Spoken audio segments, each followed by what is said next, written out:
Welcome back. This is English 112 for our class for Tuesday on the 21st as we are returning from break. So I hope you had a nice break. And where we are is talking about Shakespeare as we transition away from Oedipus the King, the first drama in our drama section, to A Midsummer Night's Dream, which happens to be the second drama in our drama section. And once again, we will be watching a performance as well as reading the text itself. So I'm hoping that you had an opportunity to do a little bit of reading for A Midsummer Night's Dream, though we'll spend the next few classes not just talking about the play but watching performance as well, so that should hopefully give you a chance to catch up. And I wanted to talk just a little bit about Shakespeare's biography, and you can note that in the notes below we have a few pieces of information about him. 1564 is when he is reportedly to be born based on baptismal records, April 23rd. And 1616 is when he's reportedly to be dead. And this is based on burial records, also April 23rd, which might be a bit odd, but certainly possible to be born and to die on the same day. He was raised in Stratford-upon-Avon, and it's a small town, but at a crossroads where probably there would have been a good amount of trade and interaction. The little bit that we do know about Shakespeare is based on legal documents, things like birth certificates and death certificates, and his will, perhaps one of the most famous documents in literary existence. Because there's so little information about him, there are a good number of conspiracy theories that perhaps Shakespeare didn't write these plays. What we do know about Shakespeare is that he didn't attend university. I think that's a bit of a classist argument that one needs to attend university in order to be able to create great literature. I don't think genius is taught. I think genius is born. And that perhaps he wouldn't have had as much interaction as Stratford-upon-Avon with royalty and with different socioeconomic classes as he would have if he had lived in perhaps another place, London itself, for instance. So if you like conspiracy theories, there are lots of theories about possibilities that Shakespeare is just a pseudonym, or that perhaps Shakespeare was merely a smokescreen for someone who couldn't take credit for writing the plays, whether it be somebody from the royal court, because plays were seen as somewhat unsavory at the time. But luckily for all of us, the Queen Elizabeth, liked going to the theater, and that's probably one of the reasons why the plays still remain. It could be that it was constructed by a woman, because women weren't necessarily allowed to be acting or writing in the theater. There even are some conspiracy theories that Queen Elizabeth herself wrote these plays. But again, those are merely pieces of speculation. There was a playwright at the time by the name of Christopher Marlowe who died young in a tavern brawl, and his primary profession wasn't as a writer. His primary profession was as a spy for the Queen. Some have suggested that perhaps his death was staged because he got into some political trouble, and then he went underground and he did what he could do best outside of being a spy, which is to be a writer, and took the pseudonym of Shakespeare.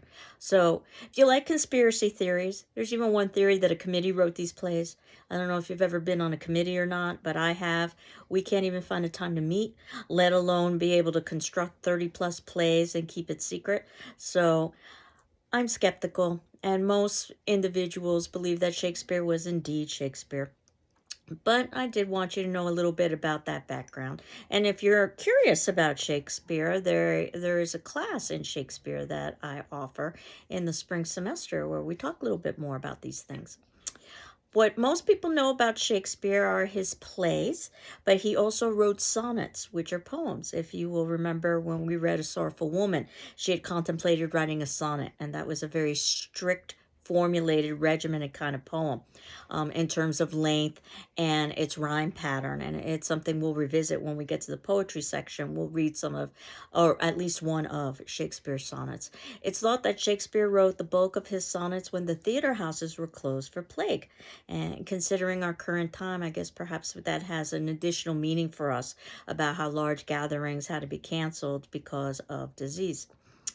The plays are usually divided up by genre, and it's thought that the early set of plays in his career, but again, we're not even necessarily sure of the dating of the plays, are the comedies. And these are basically love stories. Love is the major theme. And we see all of the mix-ups and confusions that can occur because of love. But in the end, there is a happy ending, meaning that there is no death and there is either marriage or the promise of marriage. There's also a good amount of music and dance. And oftentimes comedies were performed immediately before or after a wedding. So I wanted, after hours spending a good amount of time with the tragedy, Oedipus the King, to move forward to a comedy, something that was a bit lighter. We think that the second part of Shakespeare's career after the comedies was mostly devoted to the history plays, which were based on British history and oftentimes talk about the political intrigue associated with British history. And then Shakespeare's perhaps best known plays, those would be the tragedies, the Hamlet, the Macbeth, the Othellos, and in fact, they would be very loosely based on this idea of tragic hero, a great individual above and beyond the ordinary who experiences downfall because of flaws in character and also outside forces. So in other words, you can see the connection between plays like Othello and Macbeth and King Lear and the tragic hero that we talked about with Oedipus the King. And then we think that Shakespeare mostly ended his career with the tragic comedies, where he was genre blending. And the plays could have the darkness of tragedies. You would expect death in a tragedy. But they also have the lightheartedness of the comedies, where you would expect no death. So basically what you get in the tragic comedies is that it seems that a character could get close to death, but in the end, all would be resolved, and then there would be a happy ending in the sense of marriage or the promise of marriage. And again, while we don't know a whole lot about Shakespeare or about the order in which he wrote his plays, even the plays themselves are somewhat suspect. There are some plays known as problem plays because scholars aren't exactly sure if this is exactly what Shakespeare wrote. At the time of Shakespeare, it wouldn't have been common to copyright in the way that we do today. So basically, there wasn't a definitive version that existed of his plays.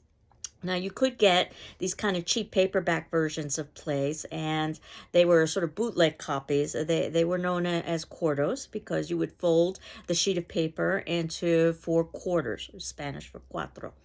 And usually these were put together by bit players who were in the play and they were reconstructing the drama. Or it could be someone who was paid to sit in the audience and transcribe. So you can imagine the number of errors that would exist in these quartos. And there would be lots of different versions of quartos of a play. What's unusual about Shakespeare is that 7 years after his death, his peers got together and they tried to put together a definitive version of his plays that's known as folio. And that also is another printing term where you fold the paper once. And they tried to the best of their ability, but again, Shakespeare wasn't there to verify, to put together the definitive version. And then what scholars do is they compare the folio with all of the different quartos that they may have found in existence, and then they try to put together a version for us to read. And if it's what we call a clean version, then there's very little dispute about it. So most of the plays you read in school, those are considered clean versions of plays. But there are problem plays where there is a good amount of dispute because there is a good amount of difference between the folio and the quartos. Though even with the clean versions, occasionally you might be reading a Shakespearean play and come across something like a square bracket, which is where an insertion is made into a piece of quotation that is not part of the original quote. In other words, this is the editor of the play adding in their own language based on the rhyme and the meter and the content of the play. In other words, they're guessing as to what would be there. And that's one of the challenges of Shakespeare, is that that his plays were written in poetry, which we also saw with Oedipus the King. The distinction being, of course, that we're reading a translation with Oedipus the King. We're not reading a translation with Shakespeare. And language was very different during Shakespeare's time. In fact, much of the language was undergoing a sense of creation. So many times words were created, sometimes never used again. And sometimes you'll see what editors will do with the Shakespearean play is try to define a word in the footnotes. They'll put a question mark next to it. In other words, that's their best guesses as to what that word might mean. And obviously the language during Shakespeare's time would be very different than the language during our time. Now, the Globe Theater. And I wanted to talk a little bit about the place where Shakespearean plays were performed. This would be important, just like for Oedipus the King, it would be important for us to understand ultimately some of the limitations. It was an outdoor theater, much like the Greek amphitheater, but rather than being built into a hill, it was a independent wooden structure that looked like an O, so it was called the wooden O. It had a open air roof that was thatched on the sides, and this meant that because it was open air, that weather would play a good role as to whether or not a play could be performed.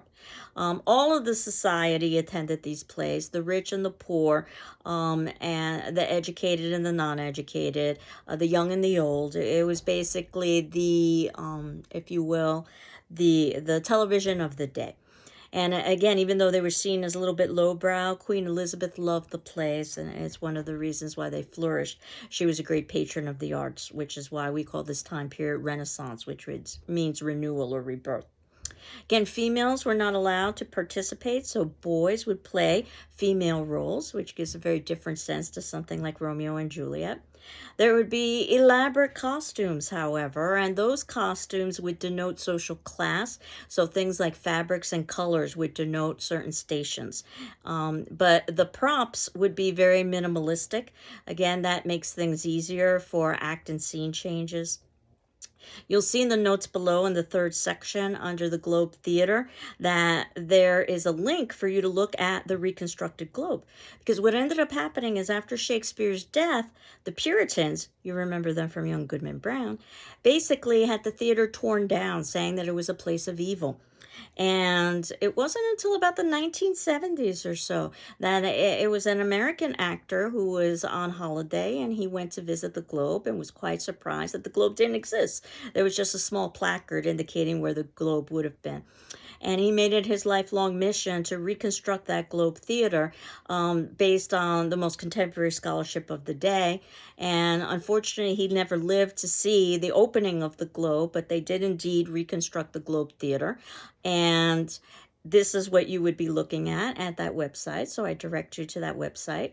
And the performance we are going to be watching, or at least the partially watching, of A Midsummer Night's Dream is in the actual Reconstructed Globe Theater, so that you can get a sense of how the theater would have worked in terms of the audience understanding. There's also a virtual tour, as you can see in the notes below, of the Globe Theater if you wanted to go on a virtual tour. I wish we could go live and actually see the theater, but that's not going to be the case. And since we're focusing on comedies, this means that even though they follow particular formulas, and we talked about that at the beginning of the semester, even though we can anticipate that it's going to be about love and its misunderstandings, and there won't be any death, and there will be a happy ending with marriage or the promise of marriage, and there will be a good amount of music and dance. So it's formulaic in that respect, but it also is unique and creative. And one of the things that you can anticipate in a Shakespearean play is length. And they are divided into 5 acts, almost much like a pyramid. So at the bottom left of the pyramid would be Act 1, and this is where we establish our characters. And then there's a rising of action, so that would be Act 2. And then Act 3 would be the very tip of the pyramid, and that would be the height of conflict. And then Act 4 would be the beginning of the descent. And then finally, Act 5 would be resolution. Midsummer Night's Dream is slightly different in the sense that it almost seems like the play is over in Act 4. But trust me when I say that Act 5 is necessary. What we will see is not just one plot, the way we saw with Oedipus the King, but subplots, multiple plots, and they will all be connected with one another. This you can guarantee. And we're going to see a mix of poetry, which is verse, and also prose, which is sentences. Usually poetry is considered to be a higher form of language. So the higher level characters would be speaking poetry, and the lower level characters would be speaking prose or sentences. But this is the way that Shakespeare could make political commentary by changing up the language. So sometimes he'd have a lower level character speaking poetry, or sometimes he'd have a higher level character speaking prose to show their dissent. And at the time, talking about politics could be quite dangerous and subversive. It was a pretty open period in terms of sex and violence, but not in terms of politics. So if there is political commentary, and Shakespeare gave quite a bit of political commentary, it couldn't be obvious. It needed to be more implicit. So expect that A Midsummer Night's Dream is going to be confusing, deliberately so, because love is confusing. So Shakespeare made this play confusing to illustrate one of the major themes. And the idea is that it's very hard to keep track of the characters. Many of the characters seem almost interchangeable. Again, that is another commentary about love from Shakespeare, that one lover is just as good as another. So you've got lovers with similar names or who have similar characteristics. I think what you will get more than anything else out of watching a production is just how much music and dance was important in terms of the play.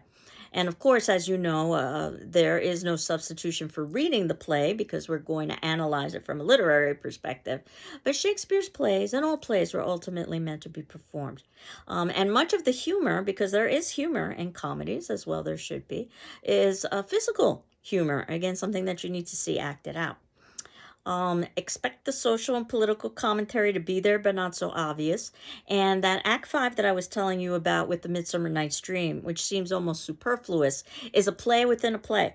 And Shakespeare oftentimes liked to do that. He was very meta in many respects, drawing attention to the idea that we're watching a play. So, try not to get too bogged down with the language and instead try to just appreciate the plot. I also am well aware that this is not an introductory Shakespeare class, so therefore, I am going to make sure that you've got an understanding of the plot as we continue on watching performance. And you can see that in the notes below, I've given you a list of some of the characters. We're introduced to multiple couples, the first being Theseus and Hippolyta, a king and a queen. They are engaged to be married, and basically Theseus has conquered Hippolyta, the queen of the Amazons, a very strong female warrior race in war. And this is a very typical kind of love, that it's a political union, it's a social union. Obviously, she's not very happy about this, at least at the beginning of the play. But by the ending, she will be, because ultimately we need to have a happy ending. And this was a very typical kind of love, that affection grew after marriage, not before. We're also introduced to a younger dating couple, Hermia and Lysander, and they're very much in love. Unfortunately, Hermia's father does not approve of their union. So this is a rather atypical love in the sense that Hermia, the daughter, is defying her father's will. She is supposed to listen to her father. At the time in which this play would take place, a daughter would be viewed as property of parents, particularly a female property of the father.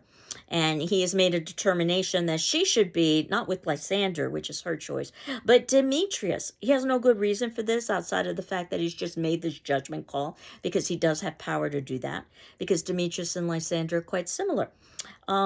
However, she does not want Demetrius. Now, Demetrius is in love with Hermia, but previously he had been in love with Helena.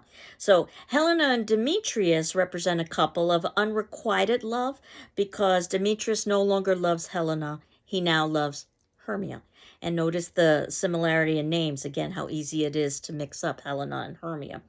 And even more complex is that Helena and Hermia were once best friends, no longer, as there is increasing competition in love relationships, as we will see. So this is another commentary from Shakespeare about what happens during love relationships. It can destroy friendships.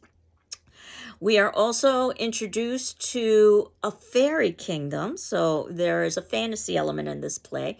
Fairy Oberon and Fairy Titania, they are a married couple, but they are bickering, they're arguing over the control of a child, a changeling child. So this is a very controlling love. And we are also introduced to another character named Bottom because he's at the bottom of the social scale. He's a laborer, but he's also a bit of an idiot. He's, for lack of a better word, a bottom or an ass. And he's rehearsing a play that just so happens to be about love. And that will be important in the fifth act. So, thinking about the idea of all of the different kinds of love that we can have, whether it be engagement or whether it be dating or whether it be marriage, and the different states of love, whether it be unrequited love or it be forbidden love or it be political love, all of these are examined by Shakespeare and all are shown to be equally absurd because one of the messages within Shakespeare is that we're equally idiotic when it comes to love. And expect a good number of power struggles because Shakespeare examines the power struggles that exist during love. So King Theseus basically is appealed to by Hermia's father. Hermia's father Aegeus saying that my daughter won't listen to my will. Can you convince her? And Theseus tries and is unsuccessful. Basically, he gives Hermia some time to think about her options, which is basically either follow her father's will or go to a nunnery or death. Of course, giving her some time allows her time to escape, run away, which is what young lovers oftentimes do. They run away into the woods. So we transition in setting, which begins in Athens. And Shakespeare was very fond of putting plays in exotic settings outside of London. But outside of naming that exotic location, it may as well be London because everything else seems like it's London. But Athens represents the city and order. And then when we transition to the forest or the wilderness, think Young Goodman Brown, if you will, where things are wild and untamed. So this gives her time to run away. And of course, this also gives Shakespeare time to create situations so that all of our major characters will end up in the forest, which is where the fairies live. But there also is, I think, a thematic reason for this, that ultimately King Theseus gives Hermia time to think about things because he does have his own love problems with his Queen Hippolyta, so perhaps he feels a bit of empathy. And Fairy Oberon, who's quite upset that his wife will not give him this changeling boy, this child, orders one of his fairy servants, Puck, to use a magical love juice, that once you put the love juice in the eyes of someone, once they awake from sleep, they fall in love with the first thing they see. And basically Oberon wants to do that to his disobedient wife, Titania, so that she becomes distracted. Again, another message about love is that once we fall in love, we no longer care about the things we once did, such as changeling boys. And he also wants to humiliate her a little bit by having her fall in love with the first thing she sees. And it just so happens that Bottom is in the forest and Puck is going to have a little bit of fun with Bottom, since Bottom is already acting like an ass. So why not turn him into a donkey or an ass? And then Titania falls in love with the first thing she sees, which is Bottom, who is both literally and figuratively an ass, showing that we are blind when it comes to love. We can even fall in love with an ass. And the idea, too, that Oberon is feeling a certain level of pity for the human lovers, so he orders Puck to also put the love juice on Demetrius's eyes so that he will love Helena as he once did prior to the play. But expect that there will be misunderstandings so that that doesn't happen, as we will see as we continue watching the play. So, as you know, Hermia and Lysander, those two young lovers, run away together in the woods.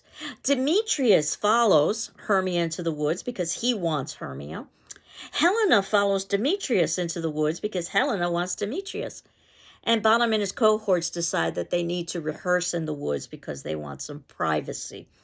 So again, perhaps we have to suspend a little bit of disbelief, but this is how Shakespeare gets everybody in the woods. Again, don't worry too much about the language and just try to understand or appreciate, I should say, the plot as it unfolds. We'll talk a little bit more about Shakespearean language over the next couple of classes. But I thought that you could begin watching A Midsummer Night's Dream. As I indicated, this was a performance that was done in Shakespeare's Globe Theater in 2014 that was put on DVD, Shakespeare's Globe on Screen. Now, this is somewhat problematic because this is an online class. However, I was able to find at least the first part of the play on online for free from Shakespeare's Globe. So I'm going to have you watch those pieces today. So that would be Act 1, Scene 1 at 16 minutes, Act 1, Scene 2 at 9 minutes, and you can see the corresponding links below that. Act 2, Scene 1, 17 minutes, and then finally Act 2, Scene 2 at 12 minutes. And that seems like a natural break in the play. And then we'll transition over into another production to watch the second half, just because I'm not able to find a free version from Shakespeare's Globe. But at any rate, in terms of today's attendance question, after watching these segments from A Midsummer Night's Dream, the question is thus far, which actor's performance, not necessarily which character, but which actor's performance did you like best in the 2014 Shakespeare's Globe on Screen adaptation, and why? And you can see that even though there is a sense of historical accuracy by performing in the Globe, they also try to modernize it in some ways for contemporary audiences. So that will do it for today. I hope you're doing well. I'm doing well. And I hope you enjoy the first part of A Midsummer Night's Dream. Take care. Bye-bye.